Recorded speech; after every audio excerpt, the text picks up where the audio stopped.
Hola, esto es Mandarax, que es un podcast de ciencia que hacemos Leonora Milán y yo que soy Ale Ortiz. Y hoy vamos a hablar de gemelos.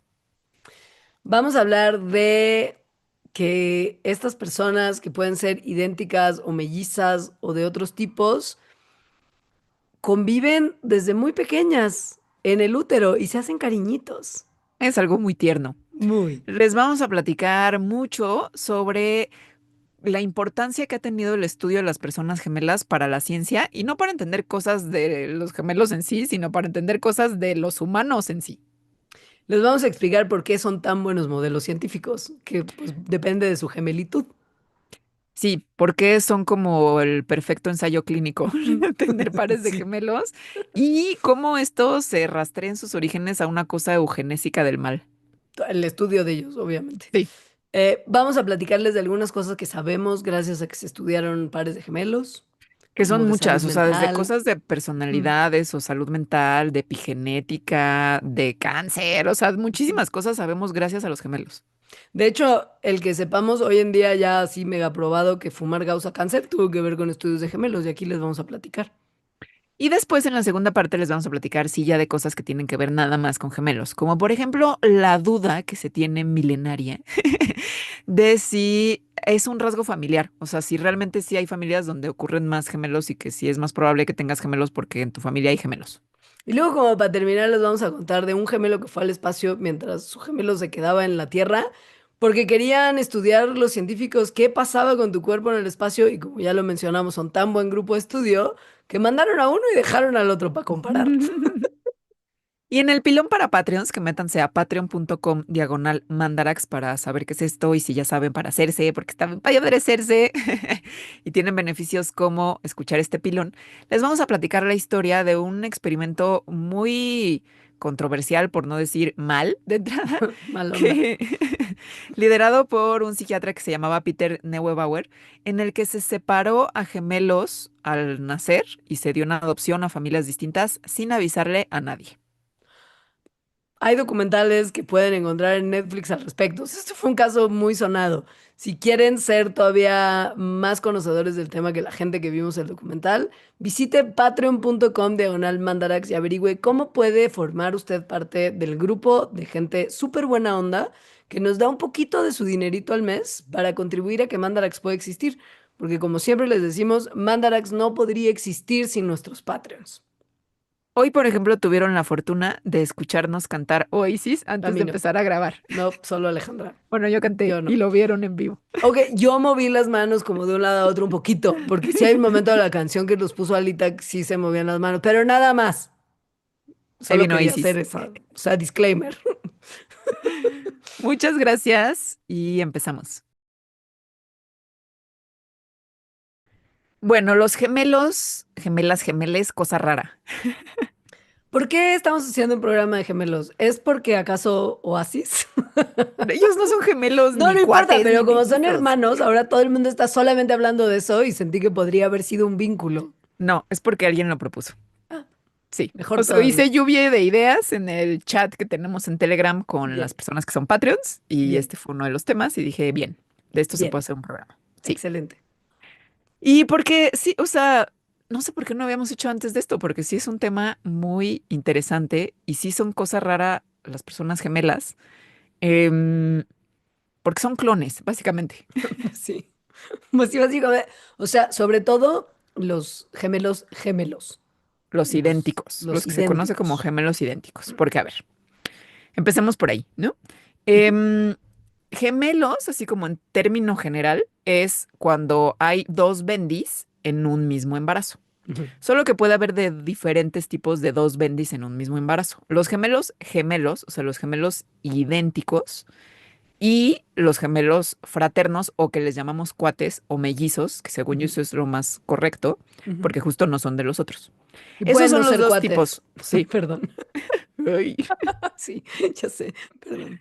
Esos son los dos tipos más comunes, pero hay más de los que vamos a hablar en un ratito. Ujú. Los idénticos, científicamente, se les conoce como monocigóticos, porque son dos personas que se desarrollaron de un mismo óvulo fertilizado que se dividió muy tempranamente durante el desarrollo en dos y se separó. Y entonces eso hizo que crecieran dos personas, pero que vienen de un mismo, por eso son clones, vienen de un Ujú. mismo óvulo y espermatozoide del mismito. Por lo tanto, comparten los mismos genes y cuando los ves es, muy interesante. A mí sí me gusta mucho ver gemelos, Sí, es raro. Ajá. total. No son tan comunes, o sea, la tasa que además es más o menos constante en todo el mundo es como entre 3 y 4 partos de gemelos por cada 1.000 partos. Los que son mucho más comunes y probablemente usted conoce por lo menos a un grupo de mellizos, son los gemelos fraternos, que también se llaman disigóticos. Y se llaman así porque vienen de dos diferentes óvulos fertilizados por espermatozoides distintos. Y estos gemelos disigóticos, mellizos, generalmente comparten la mitad de sus genes como todos los hermanos. O sea, ahí no hay ninguna cosa especial. Son básicamente como hermanos y hermanas típicos. Y si bien ellos creen que son muy especiales genéticamente, pues son como cualquier Genéticamente otro, son como como cualquier otro par de hermanos. Liam y Noel, o sea, cualquier Sí, cosa. Ujú. como Liam y Noel. Ahora, ¿qué tan frecuentemente nacen mellizos? Depende de algunas cosas, como la genética, ¿no? La región, por ejemplo, del mundo donde nacen y qué tanta frecuencia hay en cada región, pues sí varía porque hay factores genéticos que están asociados. En México tenemos una tasa baja de mellizos. Es básicamente el doble que de gemelos idénticos, que justo como mencionaba Lita, no son muy comunes. Pero en Nigeria particularmente en el grupo étnico de los Yoruba, pueden llegar a haber hasta 45 a 50 juegos de gemelos por 1.000 nacimientos, que es muchísimo más a 8, que sería aquí en México, ¿no? Sí. Em, entonces esto de que es un rasgo familiar es en parte cierto, al menos para los mellizos, pero para los gemelos idénticos es un misterio de la ciencia, del cual también hablaremos más tarde. Misterio de la ciencia. Y lo que sí, de todos los tipos de bendis que nacieron que estuvieron en un embarazo juntos, en la misma panza, es que sí hay una interacción, pues eso, desde que están adentro del vientre. Pues sí. Y hay evidencia de esto que está muy padre. Se estudiaron, por ejemplo, a pares de gemelos, de cualquier tipo de gemelo, usando este ultrasonido como que es como el futuro, pero ya se usa de muchos años. Es muy mal viajante, son El de aliens cuarta todos. dimensión. Según yo, todo es como video de Massive Attack de Teardrop. Pues sí es. Entonces Sí, mira qué hicieron, bonito mi bebé. No.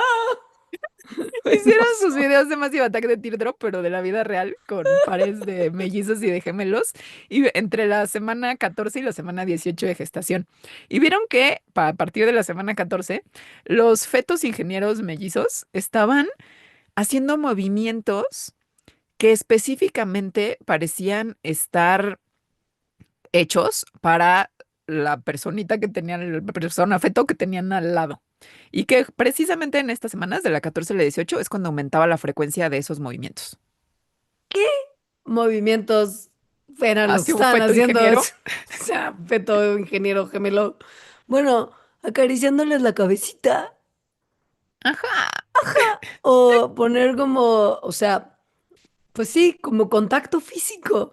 Pero sí, lo de la caricia en la cabecita fue muy hermoso. Ahora, lo que es muy interesante es que los movimientos dirigidos al feto ingeniero individuo, como meterse las manitas en la boca, tallarse los ojitos, O sea, los que se hacen a uno mismo. sí, a uno mismo, Ajá. esos disminuían los movimientos que hacían para acicalar a la Bendy hermana que compartía esa casita tan reducida, iban aumentando hasta que a las 18 semanas, como en el pico de la actividad, eran el 29% de los movimientos observados. O sea, todo eso es un manoseo del otro, no de uno mismo. Están ahí como Está muy haciéndose tierno, la cariñito. verdad. Está muy Sí, tierno. Y lo que uy. dicen quienes hicieron esta investigación es que estos hallazgos lo que van indicando es que siempre que los humanos tenemos la oportunidad, O sea, el contexto es el indicado, es decir, hay una persona no amenazante a un lado, emerge, emergen este tipo de conductas en la que como que le hacemos una caricia a esa otro ser.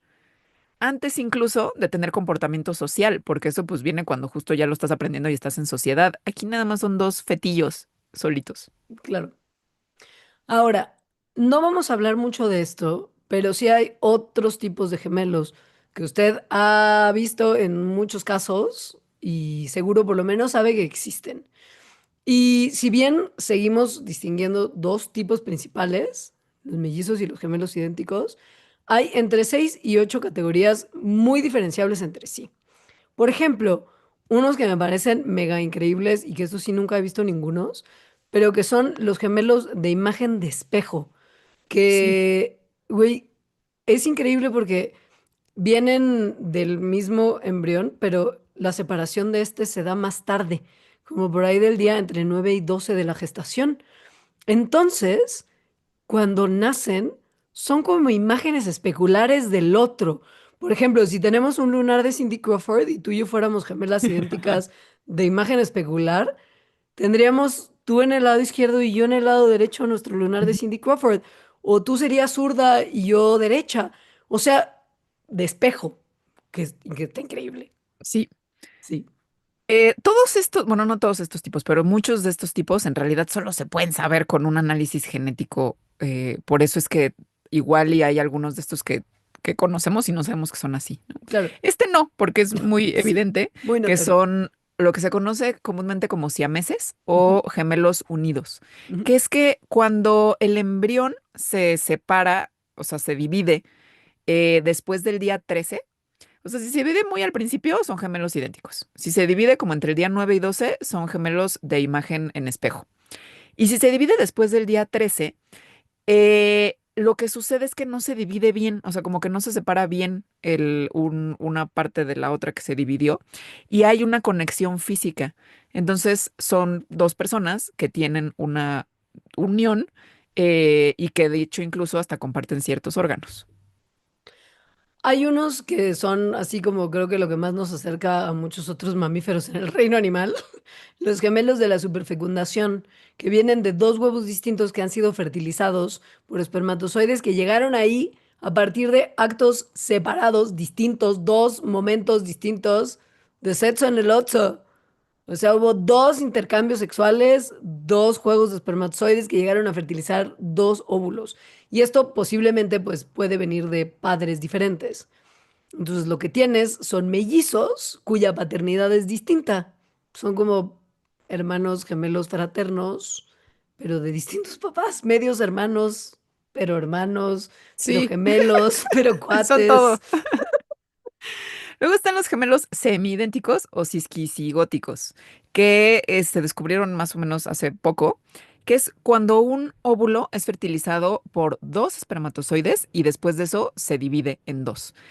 Eso quiere decir que comparten todo el ADN de su mamá, pero solo comparten un, pues, una parte, el porcentaje correspondiente si fueran hermanos de parte del papá.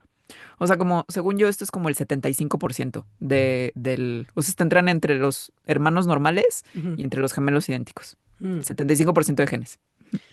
Si bien ahora les vamos a describir los 8 tipos distintos de gemelos, porque hay algunos que justo son como ahí medio oscuros que usted nunca se va a dar cuenta si fue gemelo o no, sí Sí, queremos aterrizar tantito en uno que pasa muy seguido, que es cuando un gemelo absorbe al otro gemelo en el útero. sí pasa y pasa mucho. Sí, muchísimo. Esto que además se considera una interrupción de ese embarazo, porque no llegó a término. El de un gemelo, el del otro sí. Pues sí, claro. O sea, el Sí, gemelo que se reincorporó. sí. Ese no, pues no. Pero y se le llama el gemelo que desaparece, que me encanta. Básicamente es cuando un gemelo o más, si ahí había como un grupo de gente creciendo y un como súper gemelo los absorbe, o bien la madre los reabsorbe, o en el concepto más creepy de la historia, la placenta los absorbe, Sí. que pasa seguido. Entonces, pues nada más nace una Bendy cuando pudo haber más. Esto puede pasar hasta en una tercera parte de los embarazos que van a dar lugar a gemelos o a O a más. trillizos o a cuatrillizos o a todos los que salen luego en programas de realidad en Discovery Channel, todos esos. Hasta en una tercera parte de esos embarazos. O sea, es mucho más común de lo que parecería. De hecho, cuando hay fecundación in vitro, hasta el 35% de estos embarazos son así. Pero, pues ahí están checando como para que esté todo O más o sea, lo menos que ok. pasa es que como que la única forma de darte cuenta de esto, bueno, hay más cuando ya nació uno y si te hacen análisis, en fin, hay más. Ujú. Pero en realidad la forma más común de darse cuenta de esto es si te hicieron un ultrasonido muy temprano en el embarazo, antes de que un gemelo absorbiera al otro, y había entonces dos óvulos, bueno, dos huevitos, y luego, un mes después, ya nada más encuentran a uno. Ujú. Como ocurre tan temprano durante el desarrollo embrionario, entonces el primer ultrasonido ocurre casi siempre después de que ya ocurrió la absorción de un gemelo por el otro. Entonces no es poco frecuente darse cuenta, a menos que sea una fecundación in vitro, porque ahí les están monitoreando desde el día Ujú. uno. Entonces, Claro. gracias a eso, a las in vitro y que se dieron cuenta, oigan, ocurre en el 35%, en un tercio de todos los embarazos, dijeron, ah, no manches, igual y ocurre en un tercio de todos los embarazos múltiples, y al parecer sí. O sea, es básicamente como el 2% de los embarazos totales. O sea, eso quiere decir que de 100 personas que conoces, Dos se comieron dos, a su gemelo. Se sí, lo comieron. Su sí. primer desayunito fue su hermano. La esposa de mi primo se comió a su gemelo. Bueno, a su triate, porque de hecho ella es cuata. O ¿Y cómo sea, saben que fue ella y no fue su hermano? porque ella le salió después un teratoma, que son Ah, con estos, dientes y así. ajá, sí, Sí, y era el gemelo absorbido, sí. Weri, la esposa de Baxter, también tuvo un de estos un como teratoma. o que le Ajá. sacaron y tenía como pelito. Y no, no. Creepy AF. Bueno, los gemelos, además de ser muy interesantes, sobre todo cuando se comen entre sí, han sido muy estudiados. Porque la verdad es muy fascinante, sobre todo los gemelos idénticos, monocigóticos. Es muy loco que de toda la diversidad de repente ves dos repetidos. Se han hecho series de televisión, películas, etcétera, y mucha ciencia, incluyendo a científicos que después hicieron cosas malas, como con sus resultados e intereses científicos, pero que nos ayudaron a arrojar un poquito de luz sobre algunas de las cosas del cuerpo humano y el comportamiento humano que solo hubiéramos podido saber estudiando gemelos, particularmente el primo de Darwin, Francis Galton. Francis Galton era un maldito Maldito. eugeneticista. O El sea, peor, probablemente el pues, eugeneticista más pues es el famoso que lo de la inauguró, historia. ¿no? Sí. Y también inauguró la genética de poblaciones, lo cual es una herramienta súper importante para el estudio de la evolución. O sea, gracias a eso se estudia la evolución de forma contemporánea o moderna.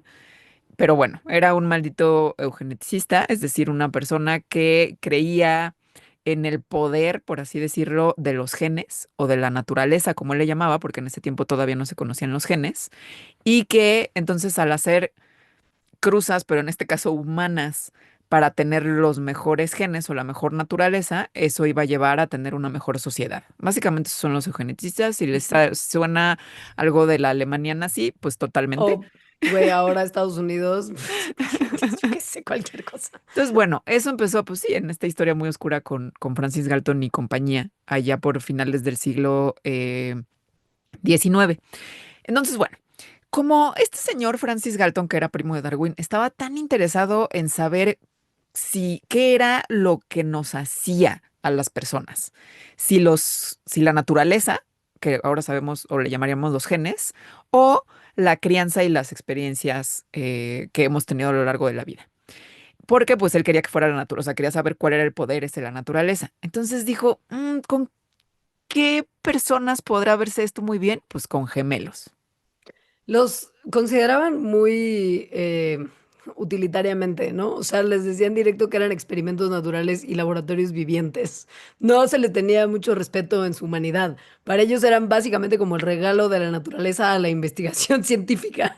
A la investigación Y científica eugenésica. mala, a la investigación Sí. científica de la mala. Y, pero bueno, este es uno de los muchos casos que buscando cosas malas de repente aparecen buenas. Hay el caso contrario también en la historia de la ciencia, que estás buscando cosas buenas y te salen unas malas, sí. Pero acá por estar motivados por ciencia, que era ciencia de mejoramiento de raza, básicamente, científicos a partir de Galton empezaron a separar gemelos en los dos grupos que se usan ahora para estudiarlos, que es básicamente el grupo de estudio, que son los gemelos idénticos, y el grupo control, que son gemelos fraternos, mellizos. Porque si tú vas a estar estudiando un grupo de gemelos, te sirve para saber si ellos tienen algo especial, tener otro grupo de gemelos que no sean genéticamente idénticos, para poder comparar los resultados de tu investigación en una pareja y en la otra. Entonces, este grupo de científicos hacía justo esto. Observaba y cuantificaba rasgos basándose en diferencias biológicas, obviamente, pero también del ambiente, entre grupos de gemelos idénticos y grupos de gemelos fraternos. Para así ver cuál era lo que estaba dándose por la crianza y qué Ujú, era lo que se estaba dando por, entre comillas, la naturaleza. Y esta es la forma en la que se sigue estudiando los gemelos hasta ahora. Vamos a hablar más de eso ahorita, pero básicamente es así. O sea, comparas gemelos idénticos con gemelos no idénticos o con hermanos, ¿no? En ujú. general. Em, Se hizo mucho estudio entonces de gemelos en Alemania, luego vino las guerras mundiales, Alemania fue nazi, se siguió ahí haciendo mucha investigación con gemelos, o sea, les encantaban los gemelos. Güey, de hecho, uno de los como más inspirados por Galton que hizo investigación en gemelos y así, entrenó a Joseph Mengele, Sí, que es el responsable de mucho del horror de los experimentos en humanos en Auschwitz. O sí, sea, esta línea de la maldad no es hipotética, no es nada más porque Galton pensaba unas cosas horribles. Esto no, tuvo consecuencias prácticas sí, horrendas después. sí. Bueno, el estudio científico de los gemelos se ha distanciado, afortunadamente, de su inicio eugenésico. Se les sigue usando de una forma pues utilitaria, aunque según yo muchas parejas de gemelos están contentos con eso Mm. porque hacen de hecho como ferias en lugares del mundo donde van como investigadores de necesitamos gemelos y entonces ahí van los gemelos y sí, tomen mi sangre Claro. Estúdienme. y se estudian un montón.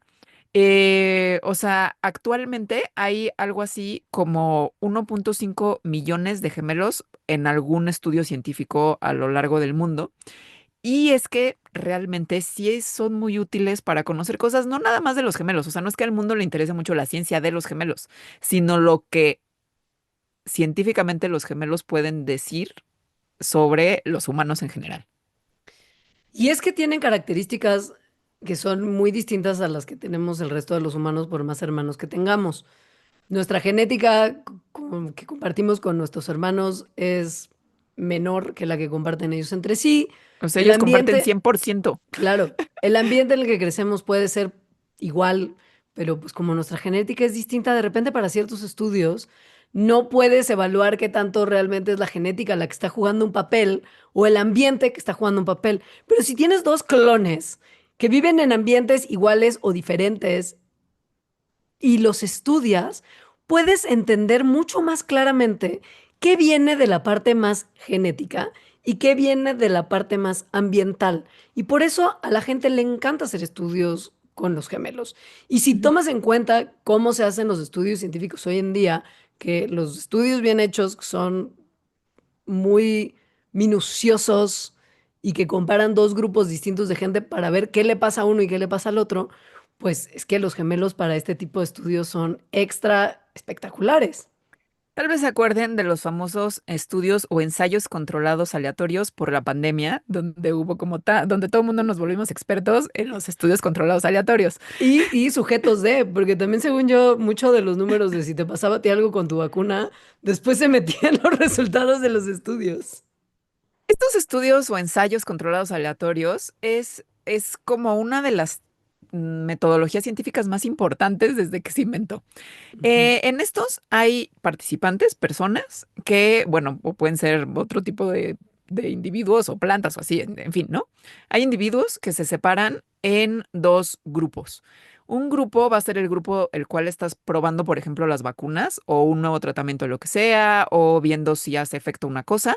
Y otro grupo es el grupo control, que si, por ejemplo, es una vacuna o una medicina, le dan un placebo a ese grupo. Los ensayos o los estudios son, pues eso, son súper importantes para saber si eso que estás estudiando otra vez vacunas, sí sirve mejor que el placebo, ¿no? Obvio.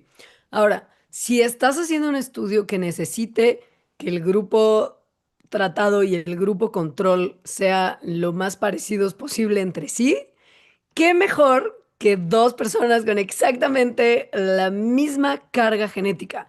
Pones a uno en tratamiento y a uno en grupo control.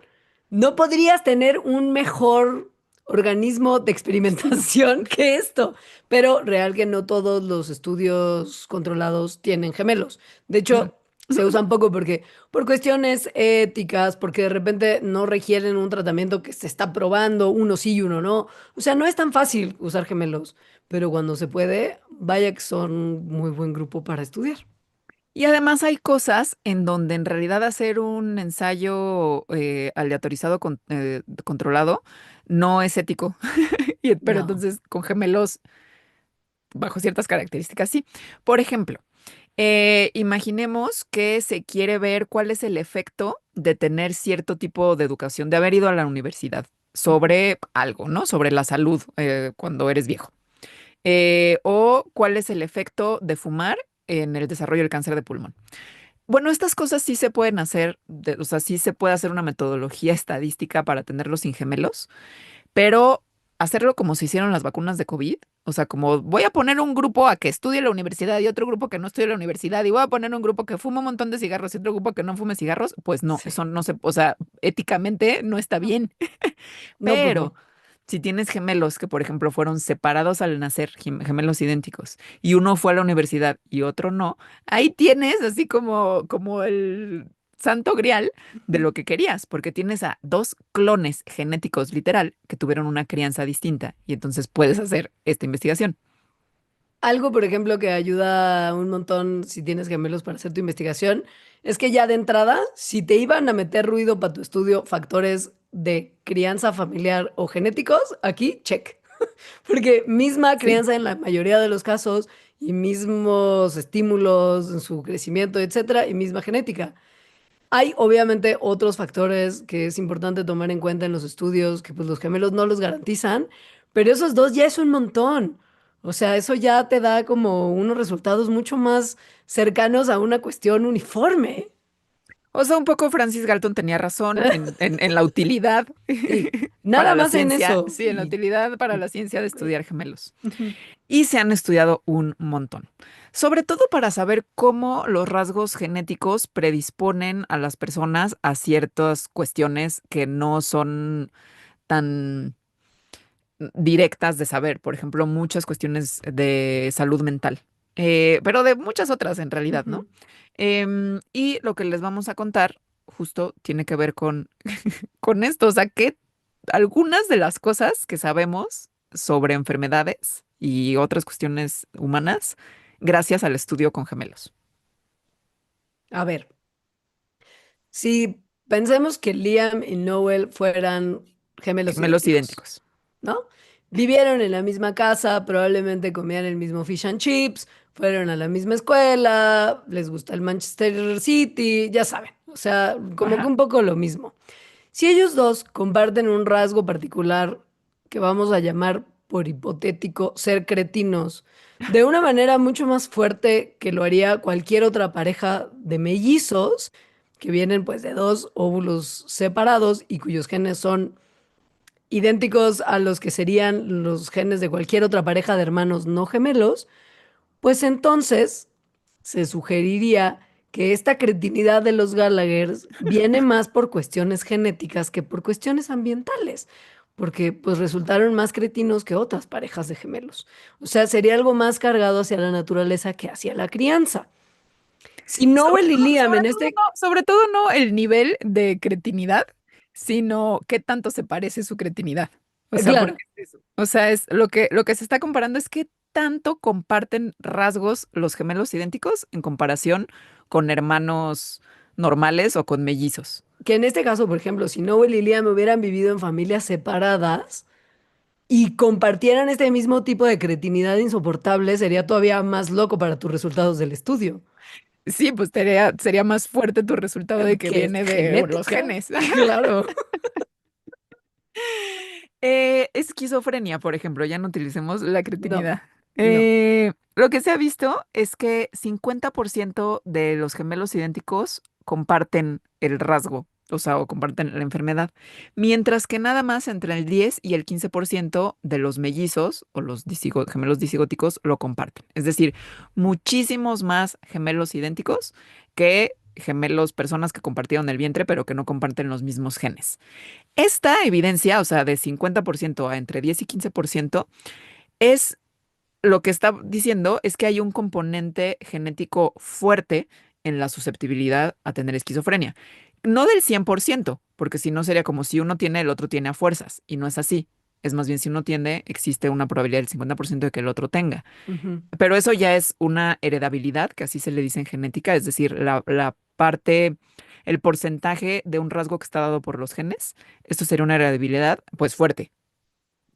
Si los Gallagher fueran gemelos idénticos por sus rasgos de personalidad, serían excelentes sujetos de estudio, porque mucho de lo que se ha aprendido históricamente sobre, o sea, Ellos, usando gemelos para la ah, ciencia, y yo sobre los Gallagher. no, que es- no, usando gemelos para la ciencia son cosas que tienen que ver con personalidad y justo como lo decía, salud mental.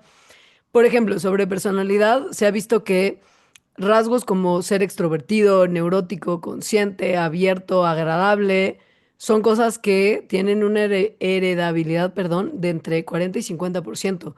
El resto sí tiene que ver con el ambiente, pero no necesariamente con un ambiente como de familia compartida, sino por las experiencias únicas que tiene cada individuo.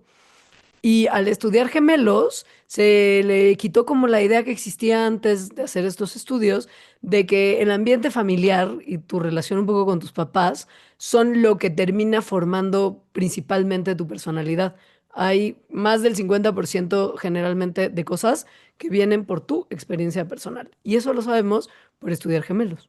Y el 50% que vienen de los genes. Ah, Está sí, sí, sí. cañón. Es un Sí, sí, montón. sí, O sea, que la sí. personalidad tenga un componente genético tan fuerte.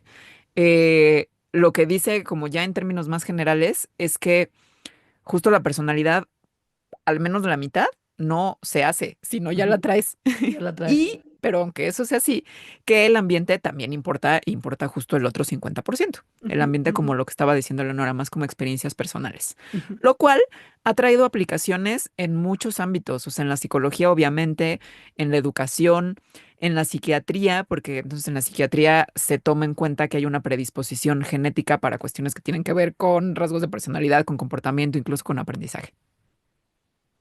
En términos de salud mental, ya les habíamos dado los datos de esquizofrenia, pero también han sido muy útiles para estudiar el trastorno bipolar, porque al parecer, si en un grupo de gemelos idénticos uno tiene bipolaridad, el otro tiene pues un riesgo importante de también tener, o sea, la tasa de presencia de esto en gemelos idénticos es entre 40 y 70%. Si uno tiene, el otro tiene altísimas probabilidades de tenerlo.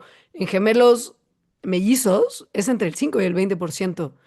Y el que los números sean tan altos y que se haya visto esto gracias a gemelos, nos permitió entender que el trastorno bipolar es uno de los trastornos psiquiátricos más heredables. La depresión. En gemelos idénticos hay como entre 30 y 40% de concordancia. En gemelos mellizos, como el 10 y el 20%. Entonces, sí hay más porcentaje en gemelos idénticos, pero tampoco es mucho más. Por lo que en la depresión, lo que ahora se entiende es que tanto los genes como el ambiente son súper importantes. Esto me encantaría que lo leyera el secretario de Salud de Estados Unidos, Robert Kennedy Jr., y que tiene que ver con los números que se encontraron estudiando el espectro autista en gemelos idénticos y en gemelos mellizos. En gemelos idénticos hay una concordancia de entre el 60 y el 90%. El porcentaje no depende tanto de Del como un gemelo. rango natural, sino del criterio que se tomó para estudiarlos y del estudio en particular en el que se tomaron los datos. Pero en gemelos mellizos, esto es concordancia del 10 al 30%. Básicamente, estos números ayudaron a que las investigaciones sobre el espectro autista empezaran a enfocarse mucho más en genética y en neurodesarrollo, no en cosas ambientales como el estilo de paternidad y maternidad que tuvieron esas bendis en su infancia más temprana y que pues es súper interesante.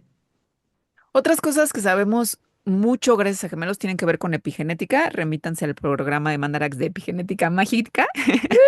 La epigenética son todas estas modificaciones que tiene el ADN que no cambian la secuencia del ADN, o sea, no son mutaciones, sino que más bien son cambios en cómo se prenden o apagan los genes y por lo tanto tienen muchísimo que ver con cómo se desarrollan las células y los seres vivos.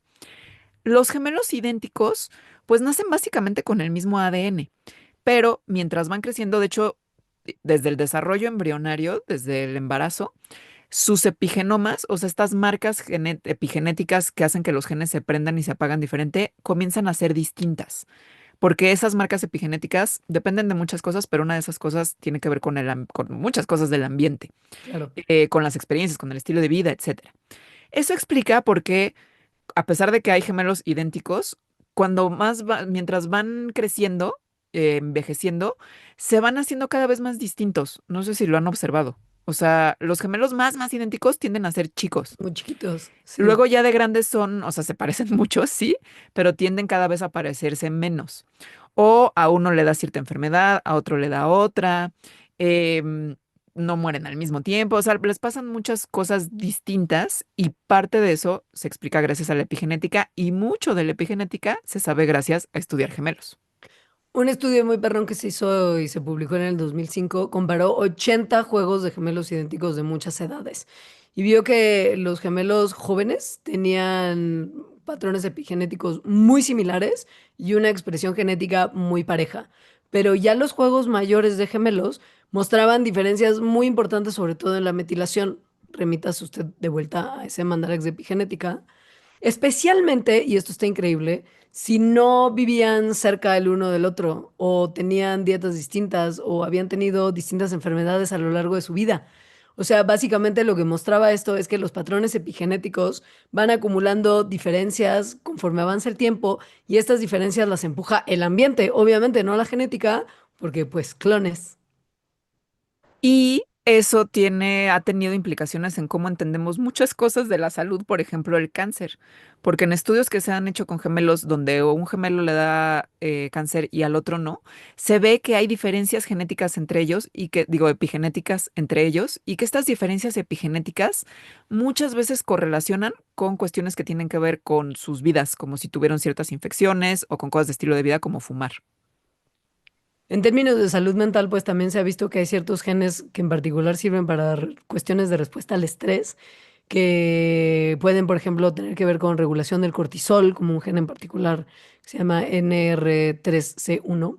Y las diferencias epigenéticas en estos genes de respuesta al estrés están asociados en casos de que un gemelo los tiene y el otro no, en depresión y estrés postraumático en el gemelo que las tiene y no en el gemelo que no las tiene.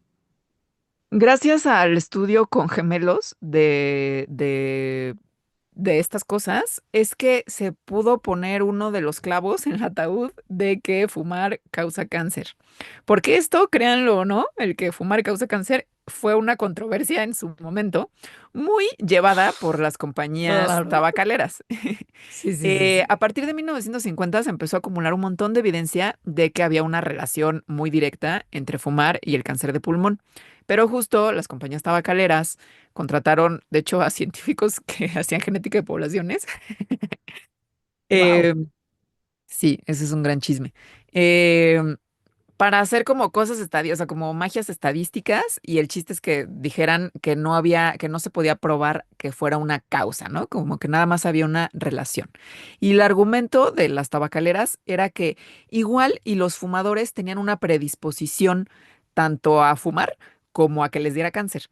Ujú. Eh, o sea, que era que el que te diera cáncer de pulmón era más bien una coincidencia. Tenías malos genes y aparte fumabas. Claro, qué casualidad. Ajá.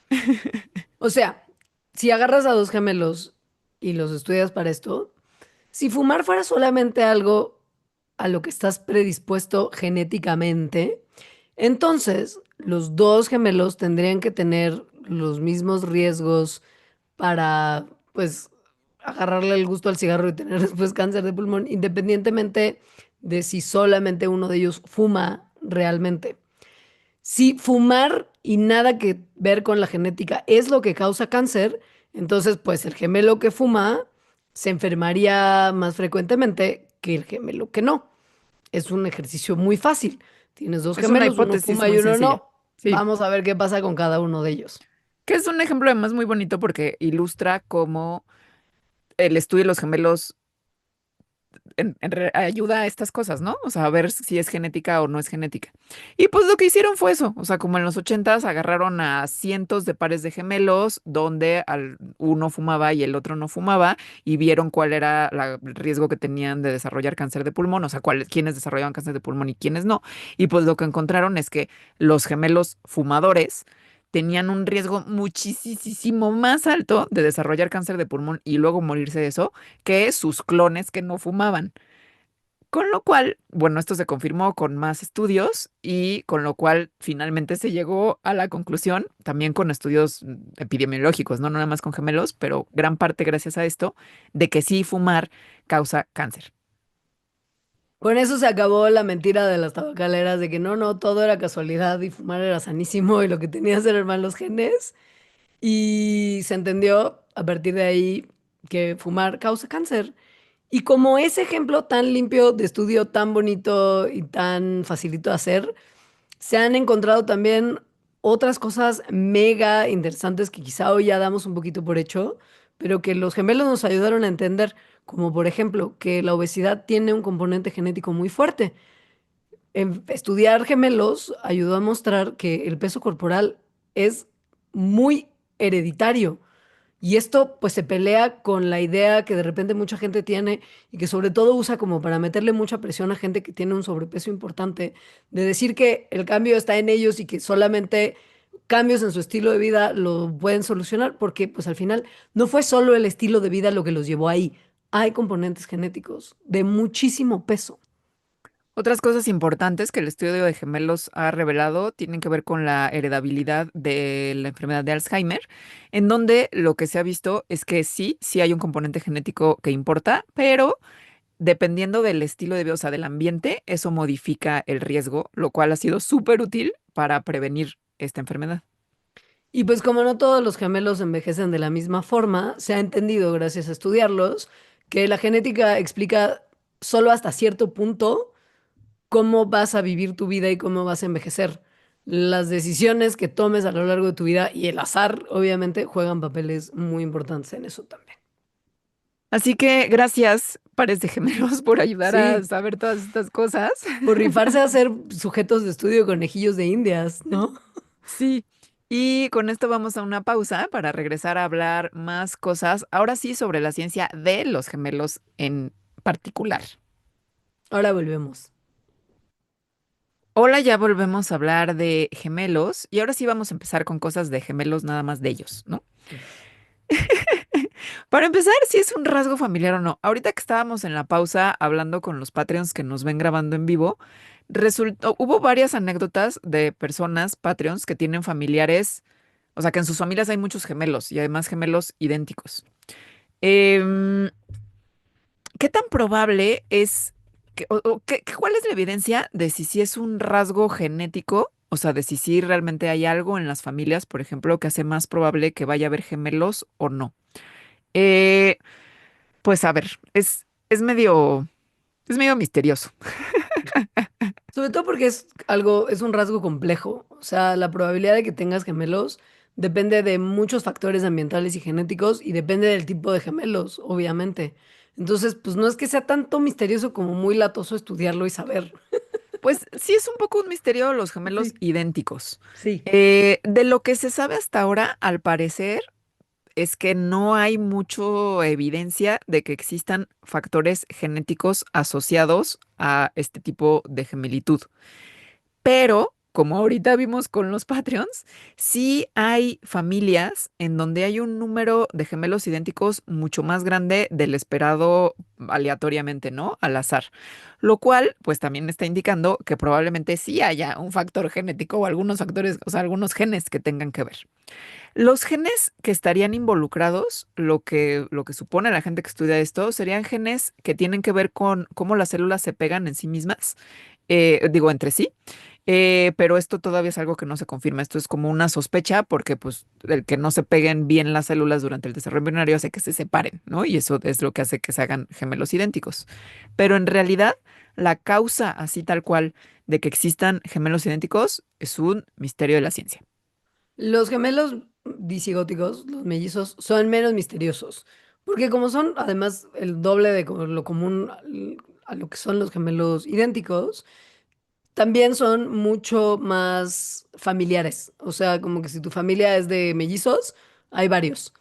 Y es una realidad que comparado a la población general, el tener mellizos es más o menos 2 veces más probable si alguna persona familiar cercana a ti, como tu hermana, tuvo mellizos en algún momento. O sea, acá sí hay claramente un componente familiar. Por lo tanto, genético. Sí. Em, los mellizos son resultado, bueno, seguramente de muchas cosas, pero una de las cosas es la hiperovulación, que es que cuando en un ciclo menstrual se liberan varios óvulos y no nada más uno, que es lo usual, lo cual puede explicar por qué se ve que en familias que hay mellizos tiende a haber más mellizos, ¿no? O sea, porque parece ser un rasgo familiar. Porque puede ser que sí haya factores genéticos, de hecho sabemos que hay factores genéticos que incrementan la probabilidad de hiperovulación, pero todavía no se sabe exactamente qué genes específicos dan esto. Hay otros factores como la edad de la madre, la identidad étnica, la dieta, el tipo corporal, la cantidad de otras bendis que ya tuvo esa mujer, que tienen peso en si esa persona tiene gemelos mellizos o no. Y algo que se ha visto que tiene un porcentaje muy aumentado de mellicitud comparado con embarazos tradicionales es la fertilización in vitro. Es turbo común que salgan mellizos de ahí. Investigaciones recientes han revelado, bueno, sí, investigaciones recientes han revelado cuáles serían algunos de los genes ya más específicos que dan a los mellizos. Este estudio, el que les vamos a platicar, se hizo con datos de como 2000 madres de mellizos que vivían en diferentes partes del mundo, que se comparó con mujeres que no habían tenido mellizos. Em, lo que hicieron con esta comparación, estudiaron la genética de todas estas mujeres, es ver si había algunas mutaciones muy chiquitas que se llaman SNPs, en que diferenciaran a las mujeres que tuvieron mellizos de las que no tuvieron. Y sí encontraron, o sea, al final de hacer como todo el análisis del genoma de estas muchas mujeres, vieron que hay dos SNPs o mutaciones muy chiquitas que tenían las mujeres que en común, que tenían las mujeres que tuvieron mellizos y que no las tenían las otras. Y que por lo tanto tener una copia de cada una de estas mutaciones chiquitas incrementaba la probabilidad de que las mujeres tengan mellizos en casi 30%. El primero de estos SNPs está cerca de un gen que se llama FSHB, que se involucra en la producción de hormona folículo estimulante. Esta hormona lo que hace es modificar sus niveles en los óvulos, no, modificar sus niveles conforme los óvulos en los ovarios van madurando, o sea que dejan de ser solamente como un foliculillo y ya maduran al óvulo como tal. Y si los niveles de esta hormona se mantienen demasiado altos por demasiado tiempo, los ovarios liberan múltiples óvulos. Y este, pues, es el primero de una cadena de eventos que podría llevarnos a que nacieran mellizos. Así que, pues, un poco no sorprendió a nadie cuando se vio que el gen que está relacionado con la hormona folículo estimulante estaría asociado con tener mellizos. El otro SNP es más misterioso porque es en un gen que se llama SMAD3, que lo que hace es que altera cómo los ovarios responden a el gen que explicó Leonora. Entonces, por eso es medio misterioso, porque no se sabe exactamente cómo SMAD3 de forma directa aumentaría la probabilidad, pero como sí se sabe que es uno de los SNPs que aumenta la probabilidad, pues es un buen candidato para ver no solo la probabilidad de gemelitud, ¿no? Y entender esto mejor, sino por qué algunas mujeres responden mejor a tratamientos de fertilización in vitro que otras. Porque los tratamientos de fertilización in vitro lo que quieren es que ovules más. Claro. Entonces, al entender estos dos SNPs que hacen que las mujeres de manera natural ovulen más y por eso tienen mellizos, entonces puede ayudar a saber si una mujer que llega a un tratamiento in vitro le va a funcionar, cómo va a responder a él. Ujú. Eso es en realidad como un poco todo sobre la ciencia de por qué de repente hay más gemelos en de Sí. algunos tipos que otros. Y como para terminar este programa, les queremos platicar de una cosa que por supuesto que iba a pasar, porque, porque no lo iban a hacer, que tiene que ver con cuando mandaron a un gemelo al espacio y a otro no. Y a ver, esto no fue como nada más por cotorreo, como de, vamos a dejar uno solito acá, sino porque la realidad es que entendemos considerablemente bien qué pasa cuando los humanos van, por ejemplo, a la Estación Espacial Internacional. Porque hay un montón de gente que ha ido ahí, se les hacen estudios médicos súper grandes, etcétera. Pero ¿qué pasa a nivel genético si no tienes un control? Pues no se había entendido bien.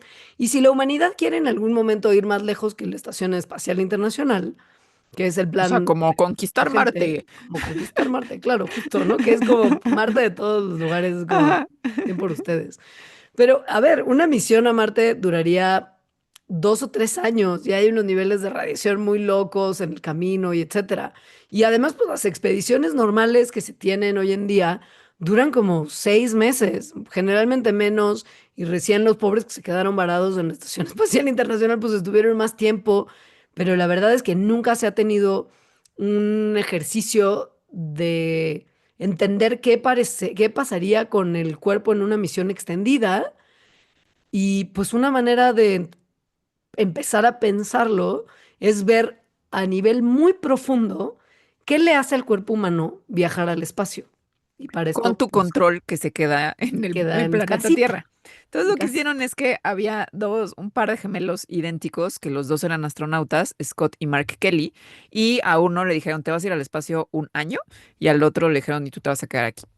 Y es un experimento perfecto, excepto porque Sí. tiene, o sea, porque solo son un par, ¿no? O sea, hay una muestra pequeña, pero en realidad sí es como que mandaron un clon al espacio y al otro no. Em, y al, eh, cuando regresó, le estudiaron un montón de cosas a los dos sobre su biología, sobre su salud, su microbioma, test cognitivos, o sea, un grupo como de 10 diferentes ámbitos de la ciencia a estudiar lo que había pasado en el cuerpo del que se fue al espacio durante un año en comparación con su clon que se quedó en la Tierra sin ese estrés físico, emocional de estar pues flotando en el espacio exterior. Scott fue el que fue al espacio. Y vamos a decir mucho Scott, entonces es importante que tengan claro que Scott fue al espacio, Mark en Se casita. quedó. Uno de los equipos que estudió a los gemelos cuando volvieron se enfocó en los telómeros, que son como el cachito protector del final de las hebras de DNA que tenemos todos y que conforme nos vamos haciendo viejos se va haciendo cada vez más chiquita. Es como una tirita protectora que con cada reproducción de tu ADN se va acortando. Porque la replicación del ADN es muy imperfecta y los telómeros funcionan como una barrera de seguridad para que la imperfección del proceso mismo no corte tus genes que necesitas para vivir sanamente, sino que corte como unos pedazos de ADN que no sirven para nada y tu, pues, componente genético se mantenga más o menos intacto. O sea, son muy importantes y señalan qué tanto ha envejecido, por ejemplo, un fragmento de información genética. Sí, en general son como se usan como un recurso para medir el envejecimiento de Ujú, las células. ujú.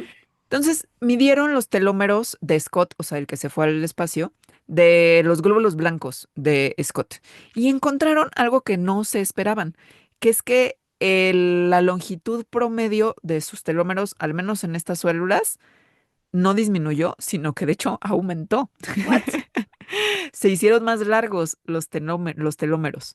Y lo que creen es que esto se deba a que el estrés y la exposición de las condiciones espaciales que son muy, pues, raras Raras. para las personas terrestres, o sea, como la microgravedad, la radiación espacial, el aislamiento, lo que hacen es, pues eso, o sea, no acelerar la pérdida de telómeros, sino hacer que aumenten. Pero solo al parecer durante la misión, porque cuando llegó a la Tierra y lo analizaron de vuelta, el equipo telómero se dio cuenta que esa longitud que había aumentado disminuyó para quedarse más o menos en los niveles que tenía antes de irse. Sin embargo, en los meses posteriores a ese siguiente análisis, vieron que muchos de sus telómeros directo o se perdieron o se acortaron críticamente.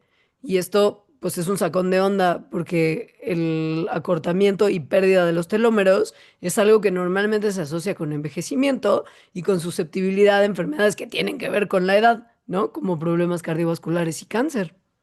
O sea, como que rejuveneció, por así decirlo, de sus células cuando estaba en el espacio y cuando regresó Se de apachició. jalón Ujú. se hizo hiper viejo, ¿no? Otra cosa de las que múltiples que estudiaron fue la expresión genética para ver cómo cambiaba durante el vuelo, sobre todo relacionado a las cosas estresantes. Entonces, esto es una cosa pues de epigenética tal cual, o sea, ver qué genes se estaban expresando, qué genes no se estaban expresando, qué tanto esto variaba durante el tiempo que estuvo en el espacio. Y lo que encontraron es que había muchísimas diferencias en la expresión de genes, como algo así como 6 veces más que la que había en como días normales antes de que empezara la misión. Esto también fue medio sorprendente porque los investigadores creyeron que estas diferencias se iban a ir disminuyendo y eventualmente se iban a detener después de un periodo inicial de adaptación a este nuevo ambiente. Pero el que estas transformaciones genéticas no solamente fueran sostenidas, sino que además aumentaran, lo que nos muestra es que el cuerpo, después de periodos largos en el espacio, sigue cambiando. Como que no es un golpe inicial de cambio y hasta ahí, y ya te ajustaste y ya, sino que sigue modificándose. Luego de que Scott ya regresó, 90% de esta expresión genética aumentada regresó a los niveles que estaba antes de irse al espacio, lo cual es un signo bueno de que el cuerpo como que regresa al estado en el que estaba antes después de una misión larga.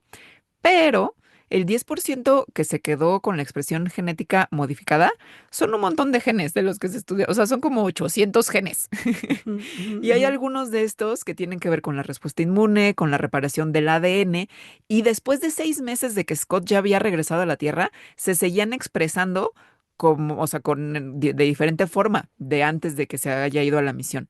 Entonces, a pesar de que sí el 90% regresa a como estaban antes, ese 10% son suficientes células y genes que guardan algo así como una especie de memoria de lo que sucedió y la adaptación que se estaba llevando a cabo mientras estuvo el espacio y que no se empiezan a recalibrar a los niveles terrestres así tan rápido. Hubo un equipo que estudió la parte cognitiva de Scott y ahí los resultados fueron más o menos un saconcito de onda. Porque este equipo lo que vio es que los resultados de Scott en una serie de pruebas cognitivas disminuyeron, o sea, empezaron a chafear en el periodo post viaje al espacio. Y lo que era interesante es que aun cuando durante el viaje sus medidas de sus pruebas de cognición eran estables, al momento en el que llegó a la Tierra, su eficiencia cognitiva, que era la velocidad y como certeza para contestar todos los tests que le diseñaron, disminuyó un montón y esa disminución se mantuvo hasta 6 meses después de que regresó. Y estos análisis medían un buen de cosas, o sea, desde reconocimiento emocional, toma de riesgos, capacidad de atención, o sea, como muchas cosas de la capacidad cognitiva, pues que sí es un poco preocupante que disminuyan y que dure este bajón cognitivo hasta 6 meses. Sí, porque no es así nada más cuando acababa de aterrizar, sino seis No, meses después le volvieron a hacer y seguía con ajá. eso, o sea, como con ese periodo de ajuste a la Tierra que hacía que bajaran sus niveles cognitivos. El Em, problema con esto es que pon tú que ya llegó a su casa y se fue a dormir una siesta y vio Netflix.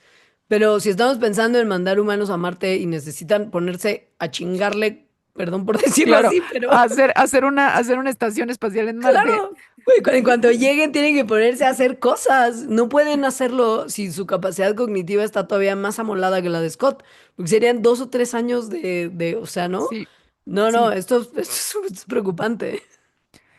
Otra de las cosas que se estudiaron con resultados aburridos en realidad, bueno, no sé, fue el microbioma, que son todos estos microorganismos que viven, en este caso el microbioma intestinal, en el intestino de Scott y de su hermano. Y lo que encontraron es que en realidad el microbioma de Scott no cambió mucho en su año que estuvo volando, bueno, flotando arriba de nuestro planeta. O sea, la diversidad de bacterias no disminuyó y en general el microbioma se mantuvo sano. Ojo, no es que ya a partir de aquí podamos concluir que viajar al espacio te da A, telómeros locos, B, genes expresándose locamente, C, pedos cognitivos, D, microbiota, chill, porque fue un experimento muy chiquito. Solo son dos sujetos de estudio, entonces no se puede para nada establecer un vínculo causal entre lo que vieron y la realidad, ¿no? Del viaje al espacio. Y lo que sí es que a partir de aquí, para momentos de análisis posterior de otros astronautas que regresen del espacio, pues ya tienen por lo menos un grupillo control que les puede dar a entender si estas cosas sí son comunes y sí se observan en todos los astronautas que vuelven, etc. Y pues sí, como para evaluar más los riesgos que hay en los viajes largos al Claro. espacio. Ujú.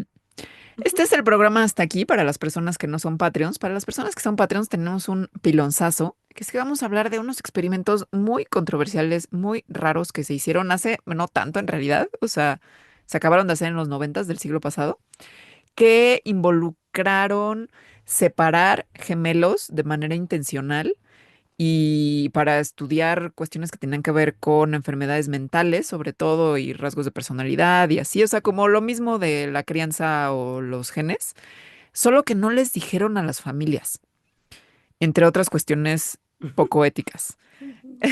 Güey. Es un Ajá. chismazo, así que si no son Patreons y quieren ser, métanse a patreon.com/mandarax y ahí se hacen. Y para los que no pueden, no quieren ser nuestros Patreons, pero igual les gustó este programa, los invitamos, aunque sea a darnos un like y subscribe en donde sea que nos estén viendo o escuchando. Porque estas cosas le dicen al algoritmo de donde sea que usted nos esté viendo o escuchando que estamos buena onda y dirá esa plataforma, miren, miren otras personas. Aquí hay estas dos chavas que hablan de cosas muy increíbles y a nosotras eso nos haría muy felices. Mientras más gente nos escuche y vea, pues más Mandarax Por habrá para el futuro. Así sí. que ahí les encargamos. Mil gracias por estar aquí. Hasta la próxima. Chao. Bye.